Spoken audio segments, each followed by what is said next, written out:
السلام علیکم ورحمۃ اللہ سامعین، ویلکم ٹو مائی چینل بی شام۔ میں آج آپ کے سامنے حضرت مسلم رضی اللہ تعالیٰ عنہ کا ایک خطبہ پڑھوں گی جس کا ٹائٹل ہے الکفر ملت واحدۃ۔ حضور نے یہ خطبہ مسئلہ فلسطین کے اوپر دیا تھا اور یہ خطبہ جو ہے وہ انوار العلوم کی جلد 19 میں درج ہے، تو یہ خطبہ جو ہے میں وہاں سے پڑھوں گی۔ بسم اللہ الرحمن الرحیم، نحمدہ و نصلی علی رسولہ الکریم، الکفر ملت واحدۃ۔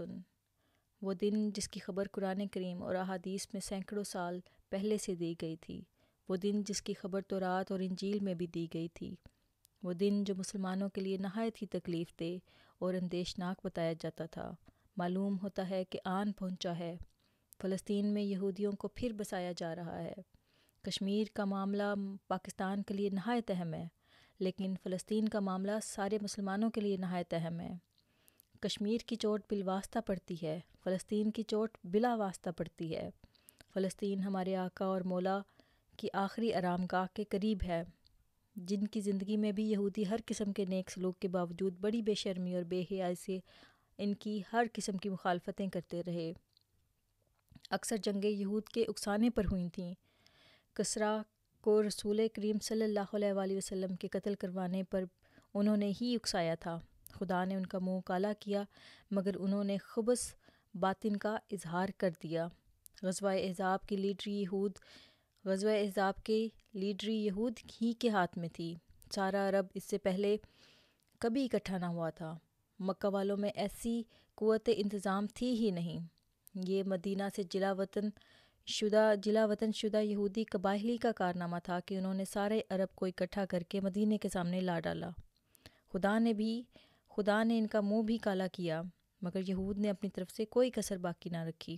رسول کریم صلی اللہ علیہ وآلہ وسلم کے اصل دشمن تو مکہ والے تھے، مگر مکہ والوں نے کبھی دھوکے سے آپ کی جان لینے کی کوشش نہیں کی۔ آپ جب طائف گئے اور ملک کے قانون کے مطابق مکہ کے شہری حقوق سے آپ دستبردار ہو گئے، مگر آپ کو لوٹ کر مکہ میں آنا پڑا، تو اس وقت مکہ کا ایک شدید ترین دشمن آپ کی امداد کے لیے آگے آیا، اور مکہ میں اس نے اعلان کر دیا کہ میں محمد رسول اللہ صلی اللہ علیہ وآلہ وسلم کو شہریت کے حقوق دیتا ہوں۔ اپنے 5 بیٹوں سمیت آپ کے ساتھ مکہ میں داخل ہوا اور اپنے بیٹوں سے کہا کہ محمد اب ہمارا دشمن ہی صحیح، پر آج عرب کی شرافت کا تقاضا یہ ہے کہ جب وہ ہماری امداد سے شہر میں داخل ہونا چاہتا ہے تو ہم اس کے مطالبہ کو پورا کریں، ورنہ ہماری عزت باقی نہیں رہے گی۔ اس نے اپنے بیٹوں سے کہا کہ اگر کوئی دشمن پر حملہ کرنا چاہے تو تم میں سے ہر ایک کو سے پہلے مر جانا چاہیے کہ وہ آپ تک پہنچے۔ یہ تھا عرب کا شریف دشمن۔ اس کے مقابلے میں بدبخت یہودی جس کو قرآن کریم مسلمان کا سب سے بڑا دشمن قرار دیتا ہے، اس نے رسول کریم صلی اللہ علیہ وآلہ وسلم کو اپنے گھر پر بلایا اور صلح کے دھوکے میں چکی کا پاٹ کوٹھے سے پھینک کر آپ کو مارنا چاہا۔ خدا تعالیٰ نے آپ کو اس کے منصوبہ کی خبر دی اور آپ سلامت وہاں سے نکل آئے۔ یہودی قوم کی ایک عورت نے آپ کی دعوت کی اور زہر ملا ہوا کھانا آپ کو کھلایا۔ آپ کو خدا تعالیٰ نے اس موقع پر بھی بچا لیا، مگر یہودی قوم نے اپنا اندرونہ ظاہر کر دیا۔ یہی دشمن ایک مقتدر حکومت کی صورت میں مدینہ کے پاس سر اٹھانا چاہتا ہے، شاید اس نیت سے کہ اپنے قدم مضبوط کر لینے کے بعد وہ مدینہ کی طرف بڑھے۔ جو مسلمان یہ خیال کرتا ہے کہ اس بات کے امکانات بہت کمزور ہیں، اس کا دماغ خود کمزور ہے۔ عرب اس حقیقت کو سمجھتا ہے، عرب جانتا ہے کہ اب یہودی عرب میں سے عربوں کو نکالنے کی فکر میں ہے، اس لیے وہ اپنے جھگڑے اور اختلاف کو بھول کر متحدہ طور پر یہودیوں کے مقابلے کے لیے کھڑا ہو گیا ہے۔ مگر کیا عربوں میں یہ طاقت ہے؟ کیا یہ معاملہ صرف عرب سے تعلق رکھتا ہے؟ ظاہر ہے کہ نہ عربوں میں اس مقابلے کی طاقت ہے اور نہ یہ معاملہ صرف عربوں سے تعلق رکھتا ہے۔ سوال فلسطین کا نہیں، سوال مدینہ کا ہے، سوال یروشلم کا نہیں، سوال خود مکہ مکرمہ کا ہے، سوال زید اور بکر کا نہیں، سوال محمد رسول اللہ صلی اللہ علیہ وآلہ وسلم کی عزت کا ہے۔ دشمن باوجود اپنی مخالفتوں کے اسلام کے مقابل پر اکٹھا ہو گیا ہے۔ کیا مسلمان باوجود ہزاروں اتحاد کی وجوہات کے اس موقع پر اکٹھا نہیں ہوگا؟ ہمارے لیے یہ سوچنے کا موقع آ گیا ہے کہ کیا ہم کو الگ الگ اور باری باری مرنا چاہیے یا اکٹھے ہو کر فتح کے لیے کافی جد و جہد کرنی چاہیے۔ میں سمجھتا ہوں کہ وہ وقت ہے جب مسلمانوں کو یہ فیصلہ کر لینا چاہیے کہ یا تو وہ ایک آخری جد و جہد میں فنا ہو جائیں گے یا کلی طور پر اسلام کے خلاف ریشہ دوانیوں کا خاتمہ کر دیں گے۔ مصر، شام اور عراق کا ہوائی بیڑا 100 ہوائی جہازوں سے زیادہ نہیں، لیکن یہودی اس سے 10 گنا بیڑا نہایت آسانی سے جمع کر سکتے ہیں۔ میں سمجھتا ہوں مسلمان اب بھی دنیا میں اتنی تعداد میں موجود ہیں کہ اگر وہ مرنے پر آئیں تو انہیں کوئی نہیں مار سکے گا، لیکن میری یہ امیدیں کہاں تک پوری ہو سکتی ہیں، اللہ ہی اس کو بہتر جانتا ہے۔ آج ریزولوشنوں سے کام نہیں ہو سکتا، آج قربانیوں سے کام ہوگا۔ اگر پاکستان کے مسلمان واقعہ میں کچھ کرنا چاہتے ہیں تو اپنی حکومت کو توجہ دلائیں کہ ہماری جائیدادوں کا کم سے کم 1% حصہ اس وقت لے لے۔ 1% حصے سے بھی پاکستان کم سے کم 1 ارب روپیہ اس غرض کے لیے جمع کر سکتا ہے، اور 1 ارب روپیہ سے اسلام کی موجودہ مشکلات کا بہت کچھ حل ہو سکتا ہے۔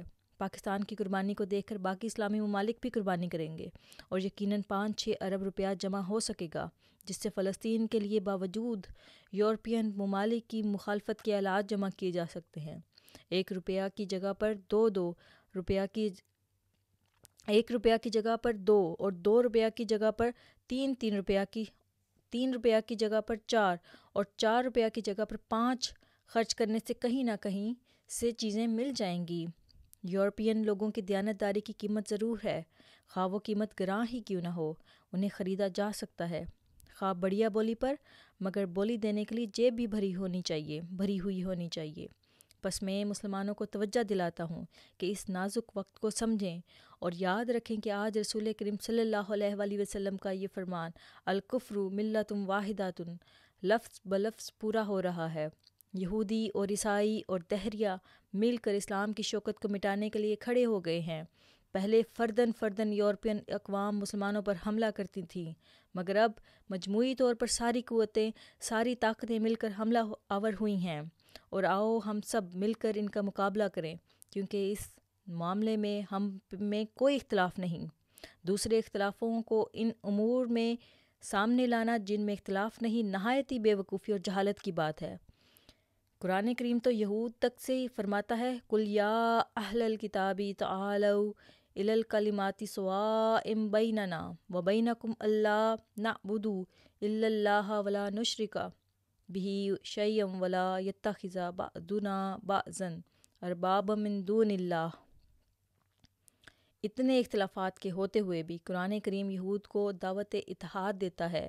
کیا اس موقع پر جب کہ اسلام کی جڑوں میں تبر رکھ دیا گیا ہے، جب مسلمانوں کے مقامات مقدسہ حقیقی طور پر خطرے میں ہیں، وقت نہیں آیا کہ آج پاکستانی، افغانی، ایرانی، ملائی، انڈونیشین، افریقن اور ترکی یہ سب کے سب اکٹھے ہو جائیں اور عربوں کے ساتھ مل کر اس حملے کا مقابلہ کریں جو مسلمانوں کی قوت کو توڑنے اور اسلام کو ذلیل کرنے کے لیے دشمن نے کیا ہے؟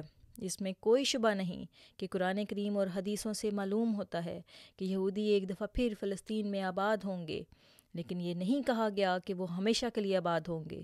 فلسطین پر ہمیشہ کی حکومت تو عباد اللہ صالحون کے لیے مقرر کی گئی ہے، مگر پس اگر ہم تقویٰ سے کام لیں تو اللہ تعالیٰ کی پہلی پیش گوئی اس رنگ میں پوری ہو سکتی ہے کہ یہود نے آزاد حکومت کا وہاں اعلان کر دیا ہے، لیکن اگر ہم نے تقویٰ سے کام نہ لیا تو پھر وہ پیش گوئی لمبے وقت تک پوری ہوتی چلی جائے گی اور اسلام کے لیے ایک نہایت خطرناک دھکا ثابت ہوگی۔ بس ہمیں چاہیے کہ اپنے عمل سے، اپنی قربانیوں سے، اپنے اتحاد سے، اپنی دعاؤں سے اور اپنی گریہ‌وزاری سے اس پیش گوئی کا عرصہ تنگ سے تنگ کر دیں اور فلسطین پر دوبارہ محمد رسول اللہ صلی اللہ علیہ وآلہ وسلم کی حکومت کے زمانے کو قریب سے قریب تر کر دیں۔